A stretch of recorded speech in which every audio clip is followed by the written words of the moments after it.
What's up investors, welcome to today's video.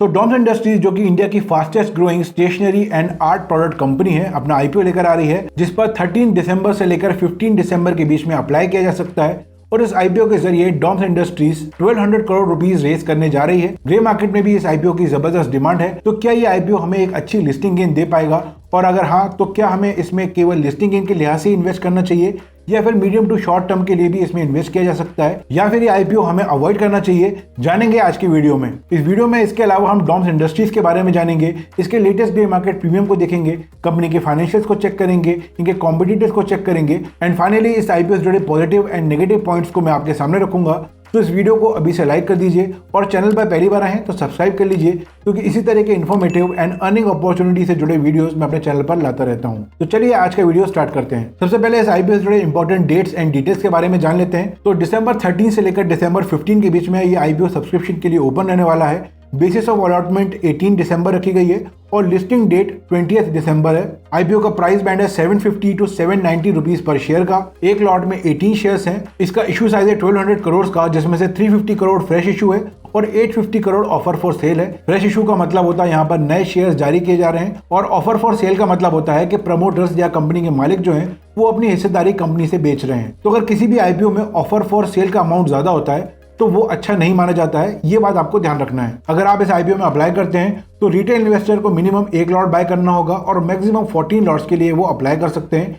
एक lot की price होगी 14,220 रुपीज और 14 लॉट्स की प्राइस है 1,99,080 रुपीज। बाकी स्मॉल एचएनआई मिनिमम 15 लॉट्स और मैक्सिमम 70 लॉट्स के लिए अप्लाई कर सकते हैं, और बिग एचएनआई को मिनिमम 71 लॉट्स के लिए अप्लाई करना होगा। क्यूआईबी के लिए यहाँ पर मिनिमम 75%, रिटेल इन्वेस्टर के लिए मैक्सिमम 10% और एचएनआई के लिए मैक्सिमम 15% का रिजर्वेशन रखा गया है। तो यहाँ पर जो रिटेल इन्वेस्टर्स हैं उनके लिए कोटा थोड़ा छोटा रखा गया है, और अगर यहाँ पर ओवर सब्सक्रिप्शन होता है तो अलॉटमेंट के चांसेस थोड़े कम हो जाते हैं। तो ब्रीफली डॉम्स इंडस्ट्रीज के बारे में भी जान लेते हैं। डॉम्स इंडस्ट्रीज 2006 में इनकॉर्पोरेट हुई थी, और अगर हम इनको रेवेन्यू के टर्म्स में देखें फ्रॉम फाइनेंशियल ईयर 20 टू 23, तो ये इंडिया की fastest growing stationery and art product company है। डॉम्स ब्रांड नेम के नाम से ये कई सारे प्रोडक्ट को डिजाइन, मैन्युफैक्चर एंड सेल करते हैं, और इस फिस्कल जो इनके कोर प्रोडक्ट्स हैं जैसे कि पेंसिल या मैथमेटिकल इंस्ट्रूमेंट्स, उसमें कंपनी का 30% मार्केट शेयर है। इसके अलावा company well design and high quality stationery and art materials को मैन्युफैक्चर करती है। डॉम्स इंडस्ट्रीज का फिला ग्रुप के साथ एक्सक्लूसिव टाई अप है साउथ एशिया में डिस्ट्रीब्यूशन एंड मार्केटिंग के लिए। कंपनी का global multi channel distribution network है America, Africa, Asia Pacific, Europe and middle east में। तो चलिए अब जल्दी से कंपनी के फाइनेंशियल्स को भी चेक कर लेते हैं। तो अभी हमारे पास 2021 से लेकर सितंबर 2023 तक का फाइनेंशियल डेटा है, और टोटल एसेट्स को अगर देखते हैं 2021 से लेकर 2023 तक एक स्टेडी ग्रोथ यहाँ पर देखने को मिलती है। टोटल रेवेन्यू को अगर देखें तो टोटल रेवेन्यू में भी जबरदस्त ग्रोथ देखने को मिल रही है। 2022 के मुकाबले 2023 में कंपनी का रेवेन्यू जो है वो 77.28% इंक्रीज हुआ है। लेकिन अगर आप प्रॉफिट आफ्टर टैक्स को देखेंगे तो 2021 में कंपनी ने लॉस किया था, लेकिन उसके बाद 2022 में 17 करोड़ का प्रॉफिट किया है। उसके बाद 2023 में भी एक बड़ा जंप देखने को मिला है, 102.87 करोड़ का प्रॉफिट किया है।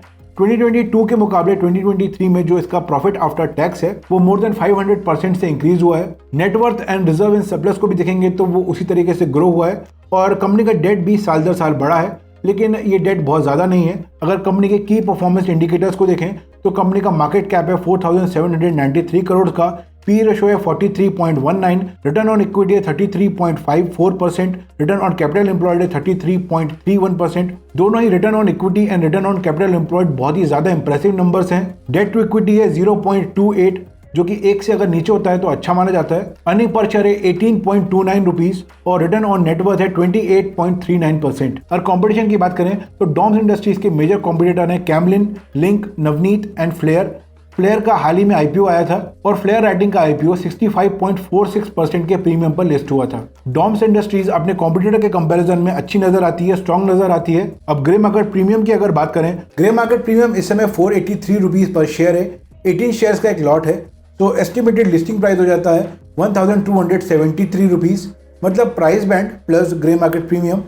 तो अलॉटमेंट मिलने पर यहाँ पर 61.14% का गेन हो सकता है। बाकी ग्रे मार्केट प्रीमियम जो है वो चेंज होता रहता है, सेम नहीं रहता है। तो आप मेरे व्हाट्सएप ग्रुप को ज्वाइन कर सकते हैं, जहां पर मैं ग्रे मार्केट प्रीमियम को अपडेट करता रहूंगा। व्हाट्सएप चैनल की लिंक आपको डिस्क्रिप्शन में मिल जाएगी। और फाइनली क्वेश्चन ये है कि क्या इस आईपीओ में अप्लाई करना चाहिए या इस आईपीओ को अवॉइड करना चाहिए। तो दोस्तों उस पर बात करने से पहले अगर आपके पास या आपके फैमिली में किसी के पास डीमैट अकाउंट नहीं है तो आप डिस्क्रिप्शन में दी गई लिंक पर या फिर पिन कमेंट में दी गई लिंक पर जाकर अपना डीमैट अकाउंट ओपन करवा सकते हैं। अब बात करें अगर इस आईपीओ की, तो इस आईपीओ में कुछ पॉजिटिव पॉइंट्स हैं, कुछ नेगेटिव पॉइंट्स हैं। पॉजिटिव पॉइंट ये है कि हाल के सालों में कंपनी में एक स्पेक्टेकुलर ग्रोथ देखने को मिली है और कंपनी के फ्यूचर प्रोस्पेक्ट भी अच्छे दिखते हैं। अच्छी बात यह है कि कंपनी जो आईपीओ से पैसा जुटाएगी उसको अपना डेट पे करने के लिए नहीं बल्कि उसको बिजनेस एक्सपेंशन में यूज करने वाली है।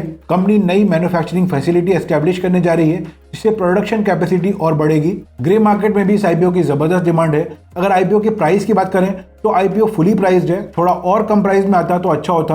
अब अगर कंपनी के नेगेटिव पॉइंट्स की बात करें तो कंपनी का जो मेजर रेवेन्यू है वो इनके की प्रोडक्ट्स और वुडन पेंसिल के थ्रू आता है और अगर वहां पर डिमांड कम होती है तो इनका रेवेन्यू और प्रॉफिट भी गिर जाएगा। दूसरा नेगेटिव पॉइंट ये है कि जो सेगमेंट में ये काम करते हैं उसमें काफी तगड़ा कंपटीशन है, काफी बड़ी बड़ी कंपनीज हैं और उनकी ग्रोथ भी अच्छी है। थर्ड नेगेटिव ये है कि कंपनी पर ऑपरेशनल, डिस्ट्रीब्यूशन और सप्लाई रिस्क है जो कि आगे जाकर बड़ी प्रॉब्लम कर सकते हैं। लेकिन जो भी नेगेटिव पॉइंट्स हैं वो लॉन्ग टर्म रिस्क हैं। अगर आप लिस्टिंग गेन की बात करते हैं तो मुझे लगता है यहाँ पर एक अच्छा लिस्टिंग गेन देखने को मिल सकता है और अगर शॉर्ट टू मीडियम टर्म के हिसाब से भी देखते हैं तो ये कंपनी अच्छा कर सकती है। मैं पर्सनली इस आईपीओ में काफी इंटरेस्टेड हूँ। बाकी जो फाइनल डिसीजन होगा मैं आपको अपने व्हाट्सएप ग्रुप में अपडेट कर दूंगा तो आप उसे जरूर ज्वाइन कर लेना। एक डिस्क्लेमर कि ये वीडियो केवल एजुकेशनल पर्पस के लिए है, ये कोई सजेशन नहीं है और इन्वेस्टमेंट डिसीजन लेने से पहले आपको खुद रिसर्च करना चाहिए, एनालाइज करना चाहिए या फिर आप किसी फाइनेंशियल एडवाइजर की मदद ले सकते हैं। अगर वीडियो पसंद आए तो लाइक कीजिए, चैनल पर पहली बार आए तो सब्सक्राइब कर लीजिए एंड बेल आइकन प्रेस कीजिए ताकि आने वाले वीडियोस की अपडेट आपसे मिस ना हो। कोई भी क्वेश्चन हो तो आप कमेंट सेक्शन में मुझसे पूछ सकते हैं। See you in the next video, take care and have a great day.